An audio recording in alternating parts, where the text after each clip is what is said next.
Girl, I can't lie.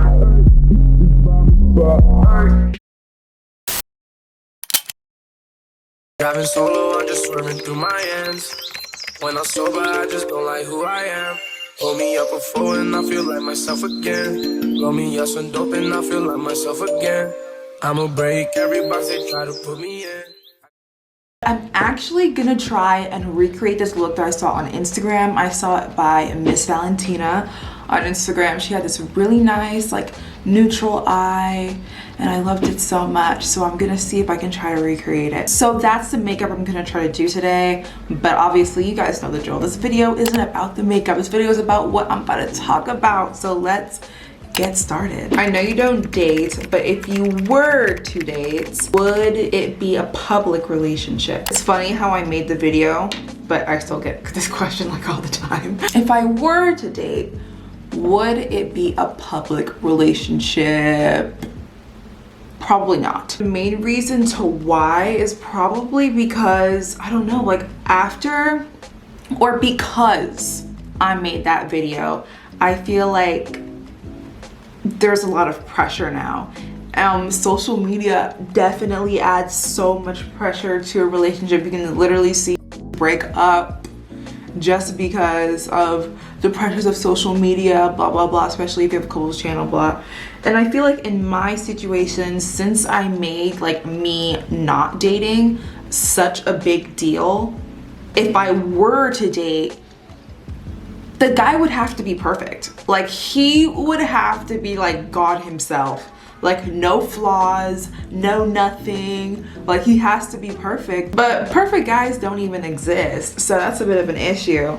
Because like my biggest fear is like introducing you to this guy who I like so much and then he just like cheats on me in the public eye. Like if that ever happens, that's the day I'm going to jail because I'm going to be somebody else. So I feel like if I were to date, just because of like the pressure of it, like I can't put that much pressure on myself. I can't put that much pressure on someone else. If I were to date someone in the public eye, I would have to micromanage everything they do. Like they would have to become an influencer too, in a way, since you're affiliated with me, and like it's just too much. If I were to be in a relationship, which is really unlikely guys, don't count on it, I probably wouldn't even talk about it. You know, there are two things in like the YouTuber boyfriend world that pisses me off. The first thing that pisses me off is when a YouTuber, preferably like a beauty influencer, gets a boyfriend and switches up their entire content to cater to that boyfriend. Like let's say she starts off with like doing makeup tutorials, hair tutorials, vlogs, all that nice stuff, and all of a sudden she gets a boyfriend. Now she's doing touch my body challenge, she's doing cheating prank. Like what happened to my wholesome content? Like there are way too many girls who switch up their content just because they haven't. Like I don't mind you having a couples channel on the side while you do your own shit on your beauty channel, but like yeah, it's actually very sad to see whenever that happens to a YouTuber, and that's usually the point when I hit the unsubscribe button. Sorry girl, I did not sign up to see your boyfriend. I only signed up to see your ass, and now you keep shoving your boyfriend into my life. Like stop it, please stop. Okay, so that's my first pet peeve. My second pet peeve, the one I hate probably more than the first one, is when a YouTuber announces that she has a boyfriend, yeah, but she hides him. I know this statement kind of contradicts everything I said in the first part. Let me explain. Okay, when I mean like introducing your boyfriend to your audience, I mean posting an Instagram picture with him where his face is in it and he's tagged, and maybe boyfriend does my makeup. I don't mean that you have to tell us everything. I don't mean that you have to start a couples YouTube channel. But like obviously there are so many YouTubers out here who like get a boyfriend and introduce us to their boyfriend, but then just move on with their content. That's how it's supposed to be. But if you introduce your subscribers to your boyfriend and then you try to hide his face, oh baby, that's my biggest pet peeve. Like how you about to post it and crop his face? How you about to post and then when I go to the tags to see what his @ is, it's don't touch my man. And look, I'm not saying YouTubers can't have private relationships. They can have private relationships. But if you do want a private relationship, I don't even want to know that you have a boyfriend. Don't even tell me that stuff. Like, if you want your relationship private, by all means have a private relationship, but don't even tell me you have a boyfriend. Don't tell me you're talking to anybody. Don't tell me any information at all. But if you do want a public relationship, don't be doing the most. Don't start a couple's YouTube channel. Don't transform your entire channel to cater to your boyfriend. So basically, moral of the story, if you are gonna introduce your boyfriend to your channel, don't do too much and don't do too little. Thank you. Talk about the transition from high school to college. All right, so obviously, if you're new here, hi, my name's Chinelo. I'm 19, I'm a college freshman. Yes, I'm part of the class of 2020. Yes, I know I didn't have a graduation. Yes, I know I didn't have prom, but whatever. But honestly, for me, the transition between high school and college was really, really smooth. And honestly, I think it was smooth because I was more than ready to leave. More than ready. I feel like YouTube kind of aged me like 5 years compared to my peers because I was doing these things that like adults were kind of doing in terms of like work and stuff. So I feel like I was kind of a bit more mature in that sense than everyone else, because being a YouTuber really does teach you a lot about working and the real world and how all of that works. So by the time I transitioned from high school to college, I was more than ready. I was more than ready, bro. I just feel like I had the potential to just be great. I had the potential to be great. And high school was just slowing me down. It was just the fact that I lived in suburban Maryland that was slowing me down. So when I went to college, I knew I had to go to college in the city. Strategically, I picked Philadelphia to live because it's kind of close to home, but not too close. It's close to New York, so if there's any like work that I have to do in New York, if I ever become that big, I can easily do that. Like, it can give me the city experience without doing too much. Like, New York is too much, but Baltimore is too little. So I feel like Philly is like the best middle ground. So yeah, I felt extremely ready in terms of like how I felt mentally, in terms of like my bank. So yeah, I'm here and I love it. I love college. I love the independence. Yeah, I only have one friend, but like that's just how it is in my life. Yeah, I really can't have too many friends at once because I just be busy, yo. I'm busy. Did you relax your hair after quitting natural hair YouTube?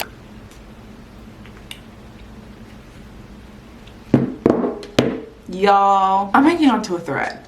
I never ever thought that I'd be in this position in my life, but I'm hanging on to literally a thread. Like, I'm kind of embarrassed to say it out loud, especially because I was a natural hair YouTuber before. I know I'm not anymore, so like I can do whatever I want, but why do I have the sudden urge to relax my hair? Like, why do I want to relax my hair so bad? It's just that there are so many hairstyles that I want to try, and it's literally damn near impossible to do it with 4C hair. And like, if I just relax it, then like I can do it in like 3 seconds.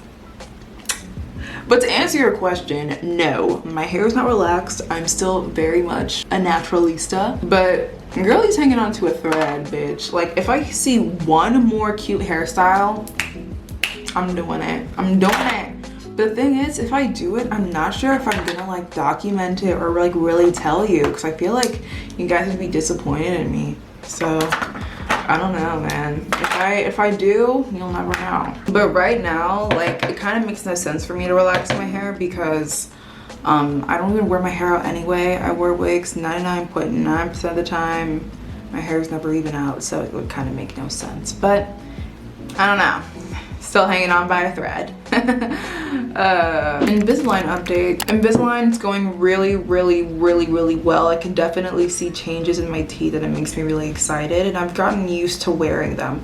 The only problem I'm having is that my Invisalign trays get yellow so quickly. Not because I don't brush my teeth. It's not because of that. So my favorite food at the moment is spicy curry noodles. I literally eat spicy curry noodles literally every day of my life. If you guys eat curry on a regular basis, you would know that curry stains so much. Curry stains everything all the time. If you're cooking with curry and you have acrylic nails, good luck, Charlie. It's staining that shit too. So after I would eat my curry noodles, I would go to the bathroom, brush my teeth, put my Invisalign back on, and then I would take off my Invisalign next time I eat, and then my whole thing is yellow. It's like stained yellow. And I'm like, uh-oh. So I bought this retainer cleaner to try to get the stains out of my Invisalign, but it has not been working, and I don't know what to do. Like, I know what to do to remove curry stains, but that requires putting certain chemicals on my retainers that will ultimately be in my mouth, and it's not good to consume those chemicals. So I'm just like, yo, like, what do I do? Like, how do I keep my like trays clean and still eat spicy curry noodles every day? I'm being dead ass. Like, I brush my teeth, brush my tongue, use mouthwash. There's still curry. So if anyone knows how to get curry out of retainers in a way that won't kill me, definitely let me know.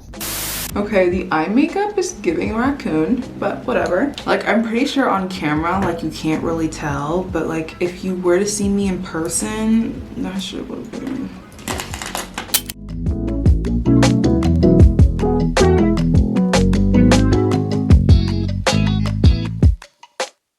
All right, so I did my eyes off camera because my camera died, but then I was like, you know what, let me just continue doing it off camera, and it kind of looks really bad.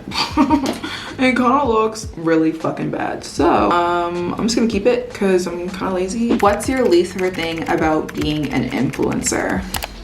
Honestly, I don't even consider myself a real influencer. Sometimes, not even sometimes, most times, I feel like a fake influencer, mainly because I don't have a lot of followers. So I always think, like, am I even legit? Honestly, there's not a lot to hate about being an influencer. I feel like a lot of people talk shit about it. Like, a lot of other YouTubers, they're like, yeah, like, being an influencer is like so hard. When they have like editors and videographers and managers doing most of the work for them, they're like, I mean, influencer is so hard. Like, it's kind of annoying because being an influencer is like literally the biggest blessing ever. But like, if I wasn't an influencer, like, I wouldn't go to this school, I wouldn't be living in this apartment, I'd probably have my old nose, like, my life would be so different. So I'm honestly eternally grateful.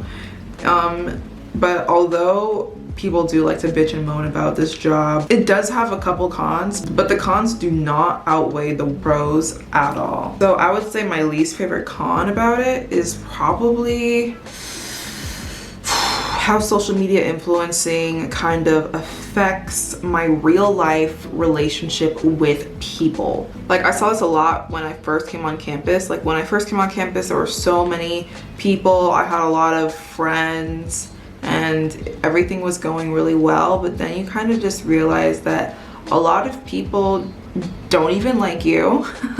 The people that you're close to don't even like you for real.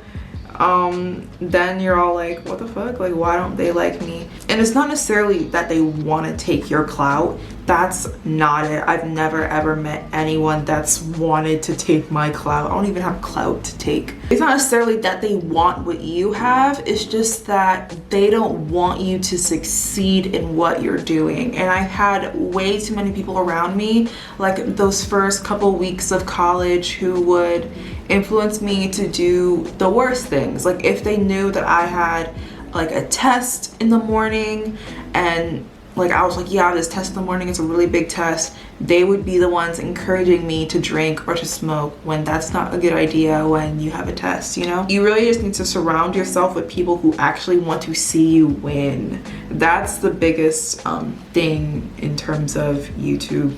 I feel like I would have a lot more friends if I wasn't a YouTuber.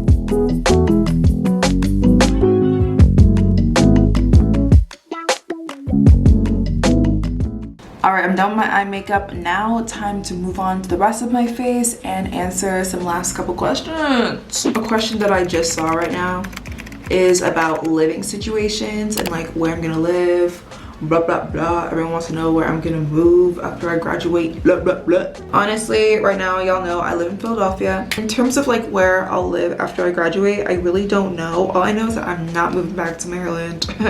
No way, Jose, it's not happening. I'll probably just stay here. I don't know, I really like Philadelphia. And or maybe if I get like super duper rich, New York.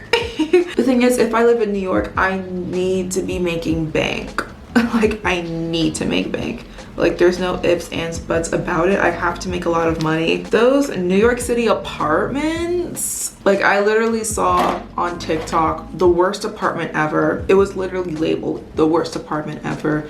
It was a studio. There was barely even room for a bed. They didn't even have a bathroom. All they had was a toilet and a sink. Like, it was literally the worst apartment I've ever seen. Like, you can literally get this much in New York for like $4,000. But in terms of like living situations next year, I actually am gonna start living by myself.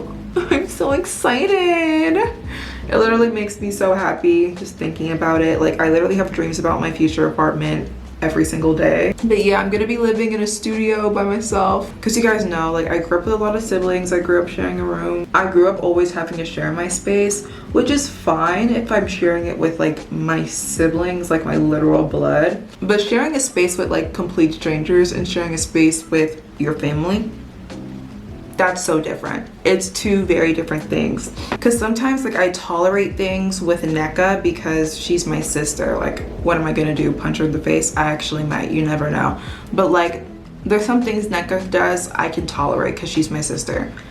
But if a stranger did that, that's where I lose my patience. And like, sharing a space is different, especially if you don't even have to. Like, if you can afford to live in the place that you want to live, but you're just like literally stuck in a lease, like, it's something else. It really is something else. That's literally the situation I'm in right now. Like, I literally have enough to live by myself, but I just can't yet because I have to finish out my lease, you know?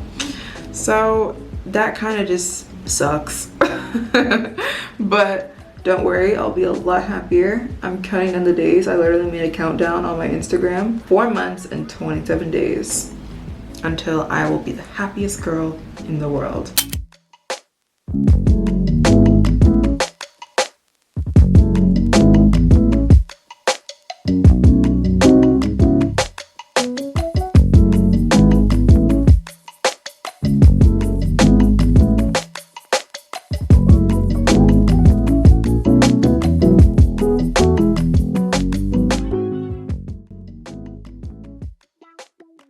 Thank you so much for watching this video. If you enjoyed it, give it a thumbs up and subscribe to my channel for more content from me. I post every Sunday for the most part. Maybe it might be Monday night if I have some things going on. But basically, always expect a video from me at the beginning of every week, whether it's on Sunday, whether it's Monday. I'm aiming for Sunday, okay? Follow me on Instagram if you haven't already. It's at chichi. Follow me on TikTok at Chinelo. And that's really it. I'll see you guys in my next video. Bye.